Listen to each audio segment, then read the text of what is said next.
Hey, what's up everybody and welcome back to News Dose, and we do have a new update for the Activision Blizzard acquisition. I know, everybody's kind of holding their breath to find out what happens with this buyout, and we've gotten some pretty constant news over the last month or so. But here, Microsoft did get a major win as the CMA has published their public opinion results. Gamers voted, and Microsoft has to be happy with the overall outcome, and I'll explain why later on today.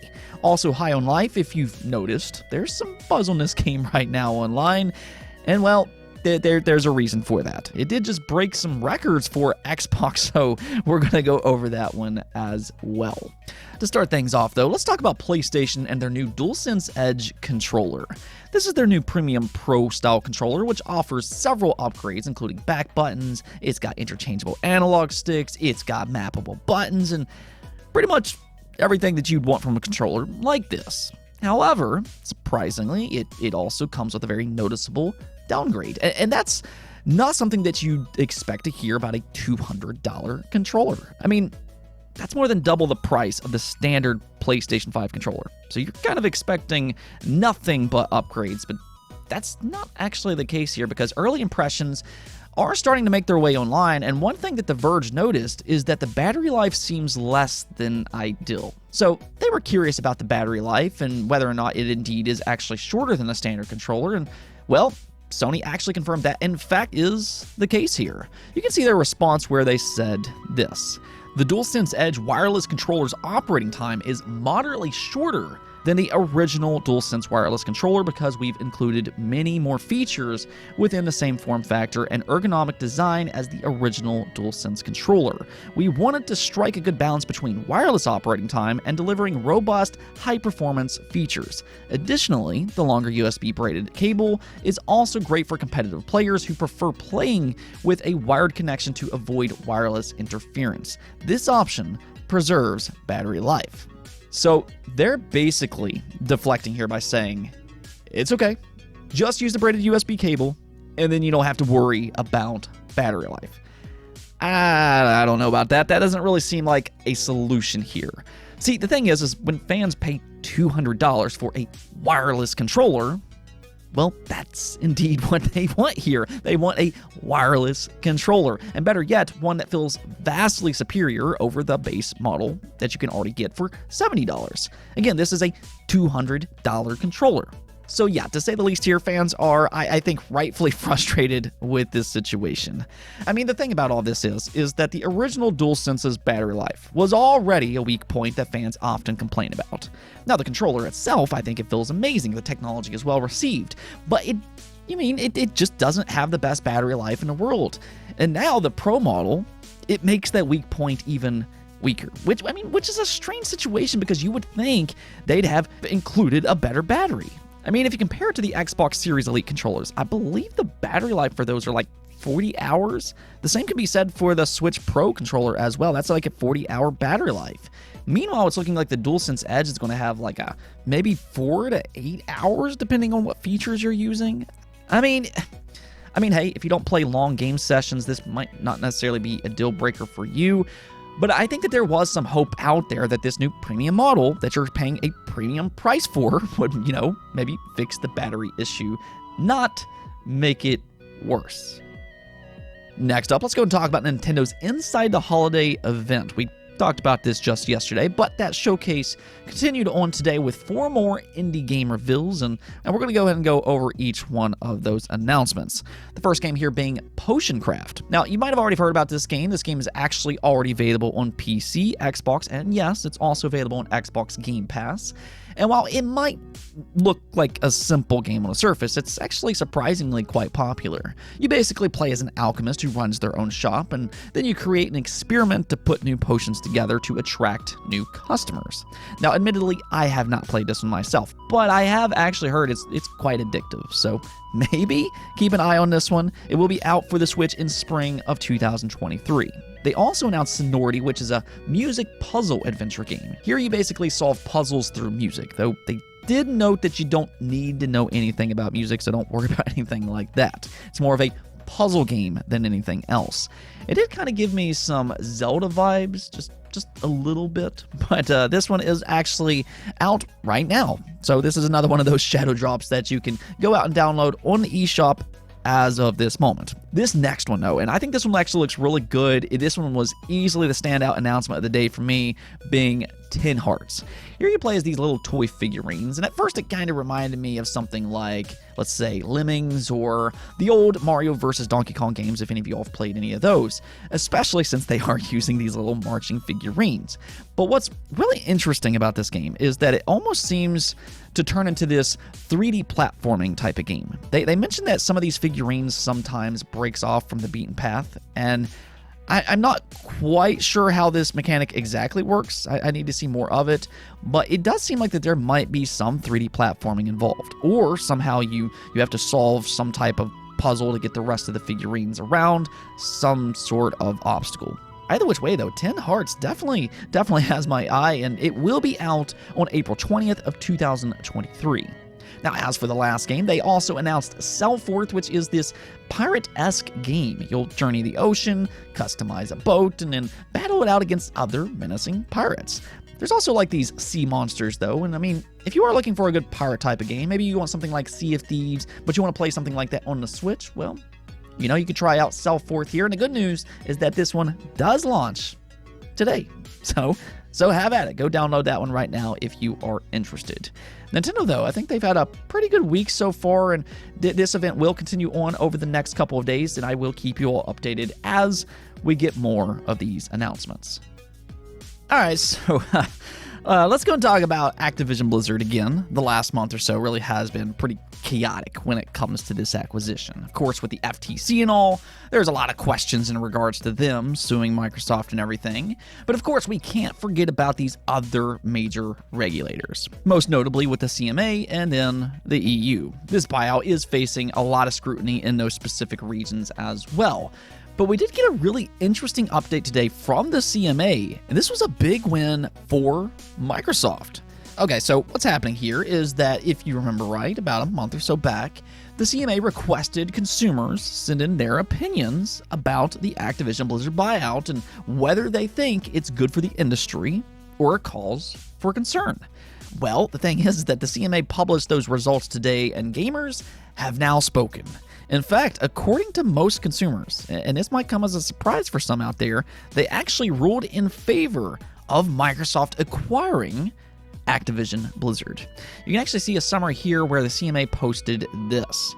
Of the 2,100 emails that we received, around 3/4 were broadly in favor of the merger, and around 1/4 were broadly against the merger. No clear view was expressed for or against the merger by a small number of respondents.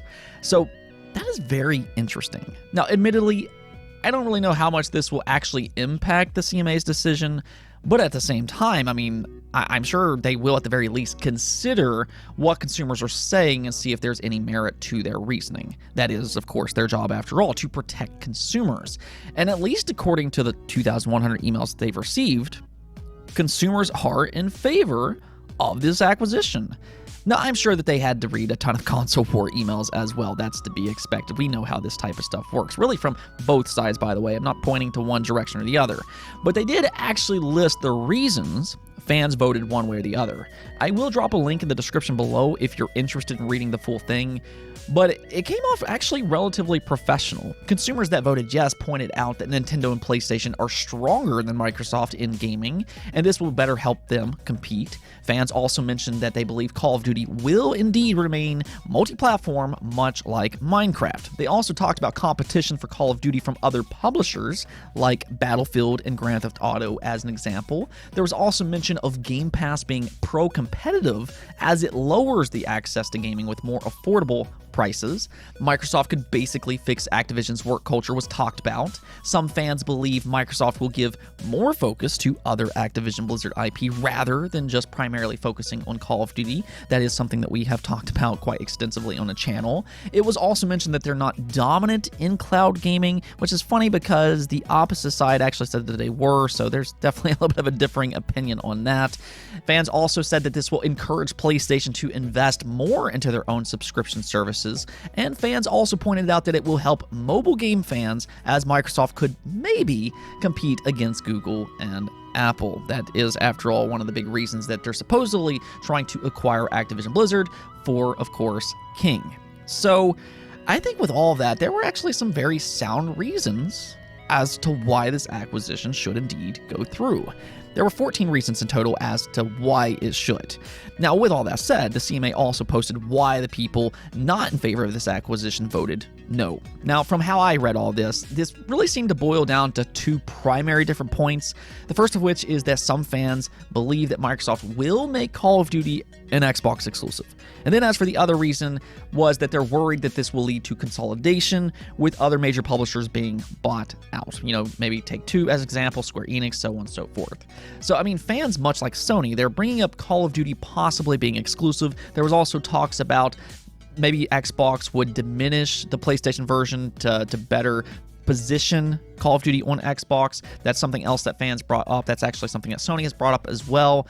But as we all know, since these emails were sent out, Microsoft did recently put in writing, they wrote a contract and everything, that they will keep Call of Duty on PlayStation, and they also signed a contract with Nintendo to bring it over there as well. So in Microsoft's words, they are looking to bring Call of Duty to more gamers, not less. And I think with those contracts, that does kind of make this particular point moot. As for consolidation, this is really something that fans have been concerned about pretty much since acquisition season started up back in 2017. Some other things, though, that was mentioned was that PlayStation can't afford a subscription service like Microsoft can with something like Game Pass, that Microsoft has the resources to make their own exclusives to compete with PlayStation, and that the merger would create an even larger barrier for smaller independent studios. So yeah, there's some differing opinions there, as we're all very, very well aware of by this point. But ultimately, Microsoft did actually come away with a big win here, as the vast majority, again, this is 3/4 of all the votes, did vote in favor of the buyout. So this goes back to these regulators and whether or not they want to follow the FTC and try to block it. Now, I've said it before, but if you want to make a case to block it because competition, Microsoft, yes, is a big company, no doubt about it, but they've historically lagged behind when it comes to gaming, and that's what this buyout is for. It would be difficult to make a case against that in court. And if you want to make it about consumers and Call of Duty, well, we're seeing it here. Consumers are voting in favor of the buyout for all of the reasons we've already talked about. And for the 1,000th time, Call of Duty will not be exclusive. I don't know why this has to continuously be brought up, but either which way, I think that it is a tough case for these regulators to make.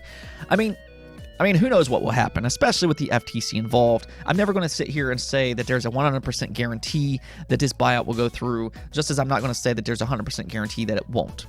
But I think for me, when I look at Microsoft's case, and I think to myself, yeah, they do have a good case that gives them a good opportunity. And I think a lot of the reasons that I think that kind of came out in the results here. Now, speaking of Xbox, though, High on Life released last week into Xbox Game Pass, and this has been one of the most fascinating games to follow because there's just so much divide from critics to fans. This game did not review well at all, and it still currently sits at a 68 overall score on Metacritic. But something that we are seeing is that fans, they seem to absolutely love this game. It's getting good user scores. Steam Reviews has 90% of all users recommending it. And as we've talked about, High on Life was shooting up the charts on both Steam as well as Xbox. It in fact was the #1 best-selling game on Steam last week, and it was also among the most played games on Xbox. Now, there's a little bit more to it than just that, though, because Microsoft just confirmed that High on Life not only had a good launch, but in actuality, it is the biggest launch for any Xbox Game Pass game for 2022. That's not quite all, though, because it's also the biggest third-party Xbox Game Pass launch of all time. And it's also the biggest release for a single-player-only game of all time in Xbox Game Pass. That is actually astounding, and all of this is happening despite its middling reviews. I really believe critics missed the mark on this one. This is exactly why some people question critics at times, but I actually have started playing this game myself, and it's genuinely good. Sure, the humor is very subjective. It's not gonna be for everybody, but even beyond the humor, I also have to say that the gameplay is pretty good, and it's got a great, colorful world to explore. So I'm honestly flabbergasted that it reviewed the way it did. But that, I think, is where Xbox Game Pass kind of comes in. It really just kind of let this game shine despite all that. And now word of mouth, I mean, it is carrying High on Life to new heights. And that's something that Squanch Games kind of echoed here, where they said, "This was our first time launching a game with Game Pass, and we've been blown away by the response from the players who have made us the most popular game on Game Pass right now." When Squanch Games was first created, it was to make the games we wanted to play, and Game Pass is helping us reach the players that want to play those games too. So they're also leaning into the Xbox Game Pass narrative here as well, and I think that this just further shows just how Game Pass can benefit developers by launching their game into the service day one. This is always kind of a question in the community, but the fact is that High on Life isn't just having success on Xbox Game Pass, and that right there is what kind of does it for me. It's also having success on Steam, and that's something that we have talked about before. When a game is multi-platform and it launches into Xbox Game Pass, that success does actually translate. When a game launches into Game Pass, you kind of notice that there's a lot of excitement around these particular games. And then people, they talk about them online. So if anybody prefers to play their games on Steam, and they keep hearing about how good these games are on social media, maybe somebody is streaming them on places like Twitch or YouTube or whatever, yeah, when people see just high praising opinions of these games, yeah, they might give it a try on another platform. More or less, Xbox Game Pass is a great way to expose games to a more broad audience. I mean, let's just go and kind of put it this way. Do you think High on Life would have had this amount of success if it didn't launch in the Game Pass and it still received a 68 overall score on Metacritic? I think that that's kind of worth considering here, because I'm not entirely convinced that it would have. However, because of that exposure, it still went on to be a major success. And not only is this game in a better position because of that, but it also puts Squanch Games as a studio in a better position going forward, because now they're on everybody's radar. For that matter, with how successful this game has been, I do kind of wonder if Microsoft would try to make a deal with them going forward. I have been hearing Conker's name floated around here recently. I'm just kind of saying. But either way, big congrats to Squanch Games and all their success with this game. I kept telling everybody, Trover Saves the Universe, that was a good game. And now High on Life is proving to be much the same. This seriously is a good studio to watch out for. Let's go and take a look at the poll of the day, though, where I asked you all, are you hoping Death Stranding 2 will change its playstyle? And as you can see here, the majority of you all did vote yes. 52% of you all said yes, more action-driven. 29% of you all said not interested. And then 12% of you all said no, you want to stick with it being a walking sim. So there you have it. Most of you will absolutely want to see a change of playstyle here. And I think that you all might actually get what you want here. Hideo Kojima does seem to be teasing some changes for this next game. In his own words, he says that this is not a regular sequel, and I mean, some of the things that he said kind of leads me to believe that there will be another protagonist as well. So I do have a sneaky suspicion that there will be a little bit more action with this second game. I think Jacob kind of said it well here, though, where they said, I see DS2 being an evolution of the current game. I see travel and traversal still remaining as a core mechanic. However, I feel combat, more extensive than the first, will come into play. Kojima never sat back on any game and said what his team has done previously was good enough. He is innovative. He will find a way to elevate both the walking aspect and combat aspect to tell the story he has in mind. And I think that is actually a fantastic point made here. You're absolutely probably correct about this. I think there will still be that travel aspect, but probably a little bit more combat as well. I think that he might lean a little bit more into the stealth-based elements. We did see a little bit of that with the director's cut, maybe kind of leaning into his Metal Gear Solid history. But one thing is for sure, I think the world of Death Stranding is absolutely fascinating, and that's why I'm so excited for this sequel. I want to see what else he can do with this world, and considering how creative he is, it's definitely, I think, going to be an interesting ride from here on out. Anyways, though, that's it for this episode. But if you liked the video, don't forget the bell notification and subscribe button for more content just like this. Also, if you'd like to support the channel through Patreon, thank you for making this content possible. Peace out.